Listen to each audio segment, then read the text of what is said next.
What's up guys, my name is Blake Moore, welcome to More Finance Reacts, and today the video I'm going to be reacting to is one from a very popular gig YouTuber actually. He has 44.6 thousand subscribers, you guys might have heard of him.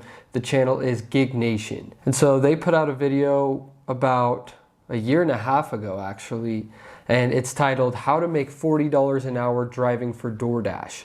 So I saw this and I was like, hey, I'm not making $40 an hour with Doordash, so let's see what he's got to say. So before we get started, make sure you guys just hit that like button for me and also hit that subscribe button if you enjoy my content. And I say we get right into this video so we can start making $40 an hour, because honestly, who wouldn't want to make $40 an hour with Doordash? What's going on, everybody? It's your guy Jonathan with the Rideshare Panel. I am out here in Seattle taking a break from my dash. I was running around with this little red bag, fulfilling some orders, making people happy on this beautiful Sunday here in Seattle. But I wanted to take a break to make this very important video. Please don't tell me he's just going to be in his car the whole time. I hate those tips and tricks ones, or like how to make this much money. I know I've put one out myself. That was a very long time ago, but I would rather him be giving us tips as he's out there driving and showing us that he can consistently make $40 an hour. But let's see what he has to say.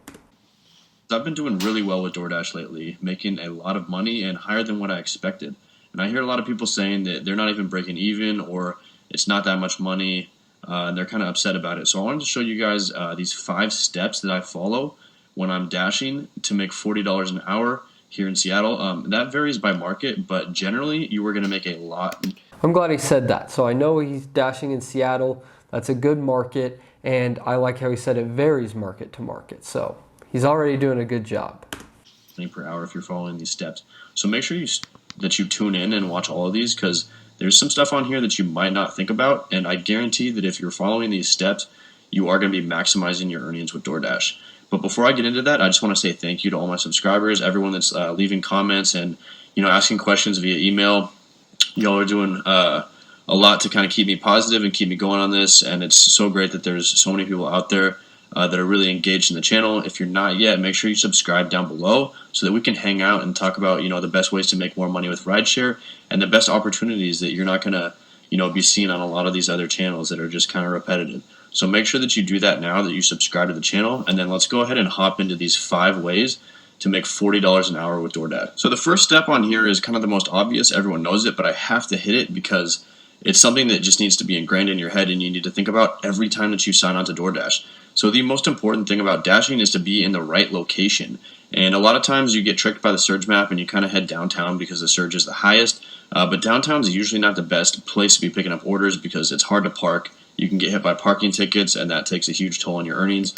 I totally agree with him, honestly. That's why I don't dash in Salt Lake City, which is the closest big city to where I am.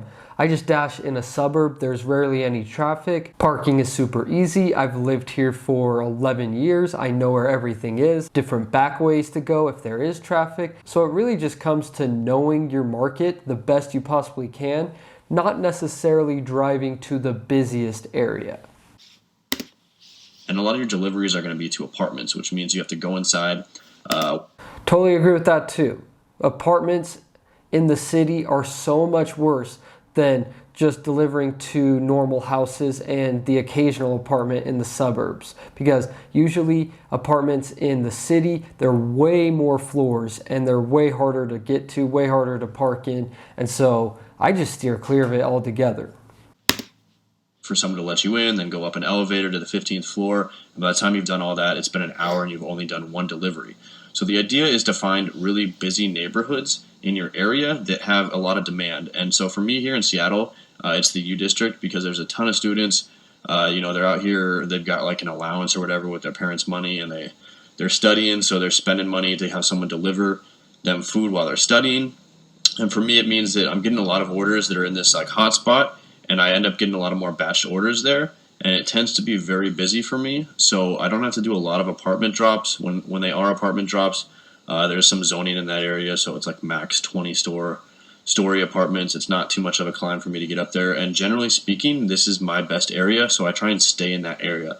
You need to find your best area, and you need to do like a little bit of trial and error to find that area. You got to just get out there and take a lot of dashes, and once you find the hot spots where it's best in your area and you're making the most money, try your hardest to stick to those areas because that's your bread and butter. Let's talk about surge pricing. Surge pricing is really important because it's a good way to make a little bit more money on top of your dash and get those extra earnings to pad your income. But let's take a new look and kind of have a new perspective on surge pricing.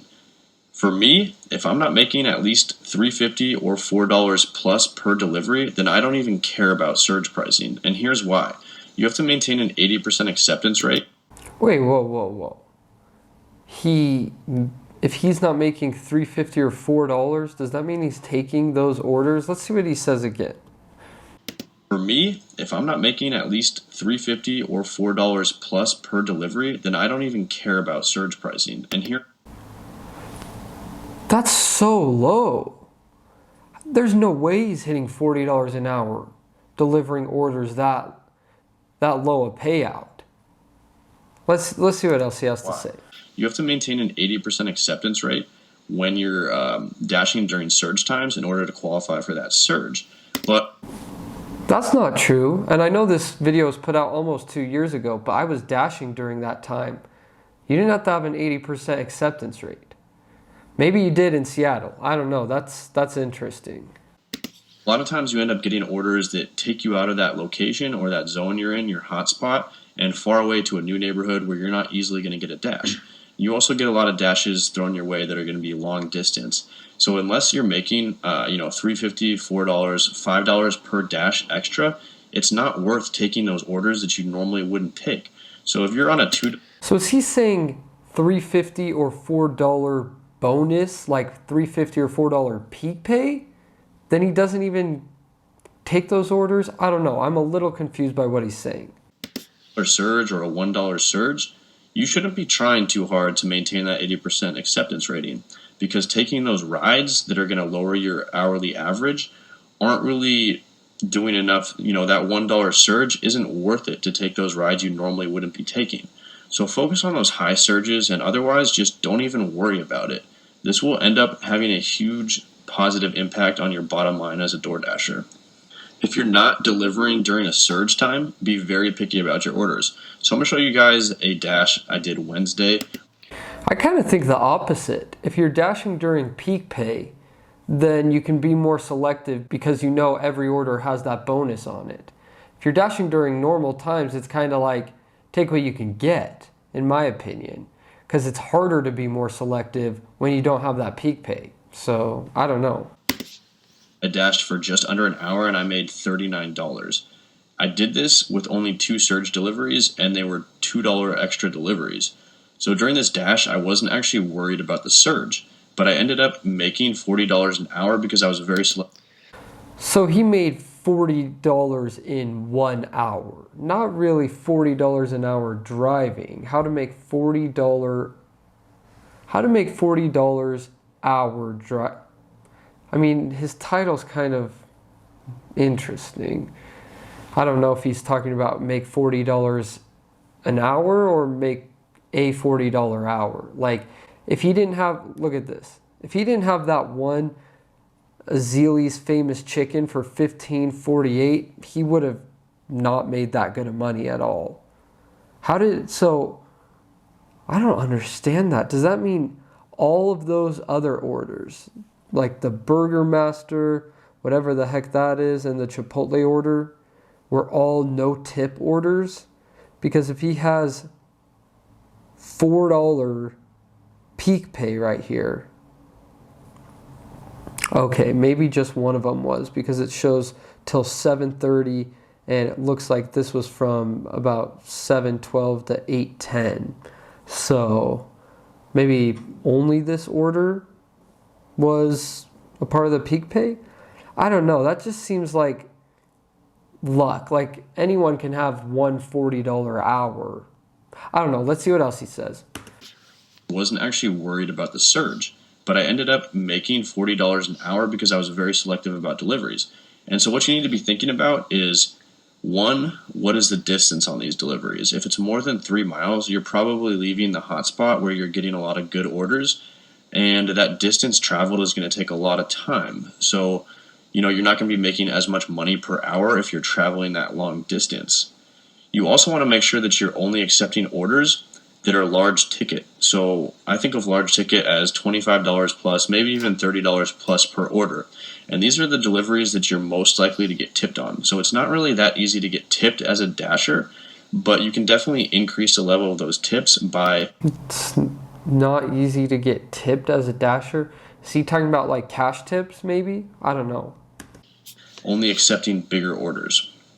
And a third really helpful tip that I've been doing a lot lately is as soon as I get to the restaurant, I send a text message to my customer, and I leave a really positive note, something like, "Hey, I'm just picking up your order. I'll be at your place in about 5 minutes. Smiley face." I think that's a pretty good tip because then you will occasionally get a cash tip with good service. "I'm picking up your order. I noticed you didn't ask for any condiments. Can I grab you anything?" Smiley face. And here's why.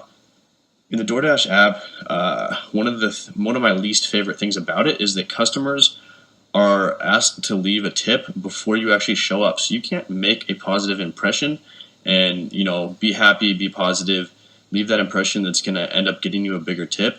You have almost no influence over whether you're going to get tipped.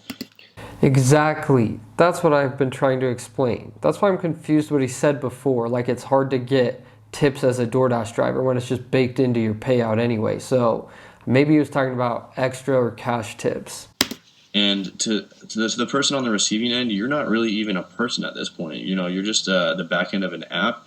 And so unless you can really make that genuine human contact with them, you're not going to get tips because they don't know who you are. So leaving a nice little text message in the middle of the dash is going to boost those earnings significantly. The last thing to remember... Nah, it's not going to boost your earnings significantly. That's just not true. I've tried this. Go watch the last few videos I've done on my main channel and you'll see that literally texting the customer and going above and beyond for the customer does absolutely nothing for your pay. Absolutely nothing. So that's just false right there. I've literally tested this out on so many orders. It's like absurd how above and beyond I was going and resulted in nothing. So when you're delivering for DoorDash is to always take batched orders. And I know it sounds obvious, but I have a ton of people asking me whether or not they should accept them and telling me that they're kind of nervous to do batched orders because they're worried it's going to lower their ratings. It's true that batched orders can have a negative impact on your ratings, but if you take an average of all the orders that you do, a very small percentage of them are actually batched orders. So the amount of those... It's honestly funny that he calls them batched. It's just like, it's funny how the lingo in DoorDash has evolved over time, and now that's a stack order. Are actually, not perfect ratings aren't actually going to lower your overall average rating. And in that case, you should just go ahead and accept those batched orders because it's the quickest way to kind of stack, to maximize your efficiency, stack those orders and make more money per hour. And another thing that you can do when you're taking a batched order is to follow the previous step and to send a friendly text message kind of letting the end consumer know where you're at and why you might be going slightly out of the way. Say something like, "Hey, I just picked up your order. I 100% agree with that. I think now DoorDash notifies the customer if you're doing a stack order, but back then I don't think they did. And even now I still think it's a good idea to just send a quick text saying like, "Hey, DoorDash gave me another order on top of yours. It's going to be a little bit of an extra weight. I apologize. Your food's in a hot bag. It'll still be fresh when it gets there." Something like that, Nothing too major, but if you're fully transparent with the customer, then it's just going to make everything a lot better because I know as a customer, I want full transparency. So just think of it as if you were the customer. "Hot bag staying very warm. I have one other order to pick up and I will be delivering your order very soon, shortly after that. Still very much on time, hot and ready to go." And then send a smiley face, obviously, because you want to be as friendly as possible. And this is going to minimize the chances that you actually end up getting a lower rating and potentially lead to more tips, which can boost your earnings exponentially because not only are you getting a batched order that's more per hour, but you're also getting tipped on top of that. That's all for the tips to make $40 an hour delivering for DoorDash. I hope that my personal experience and the things that I've learned... Well, we're going to stop the video right there. So I'm kind of curious, like I want to see a full shift, maybe like even just 3 hours of him making $40 an hour consistently, because otherwise the title is a little bit misleading. I see why he put it, because I mean it has 94,000 views, but it's just, they're good tips. They're good tips, but I don't think those tips get you to $40 an hour. I was hoping he would show more of him making $40 an hour than just showing us one $39 hour. So I don't know. Overall, pretty decent video. Wasn't too long, wasn't too boring. He gave some good information in there. And let's see what the comments have to say. We'll just go through the top 3. The first one, the Wingstop by my house is the hottest spot. Stacked orders and deliveries are usually close. I stayed just doing Wingstop the whole shift. Oh wow. She does only Wingstop orders the entire shift. That's pretty crazy. Curious to see how much that makes her. Now we have this one. I get paid more in tips at the end of the week than what Doordash pays. Example, Doordash pays 100, tips from customers 250. Well, yeah, that's a given. You're always going to make more from tips than Doordash, unless you're like not dashing correctly. Now we got this one. Batched orders confuse me. Also, apartment deliveries can be such a nightmare.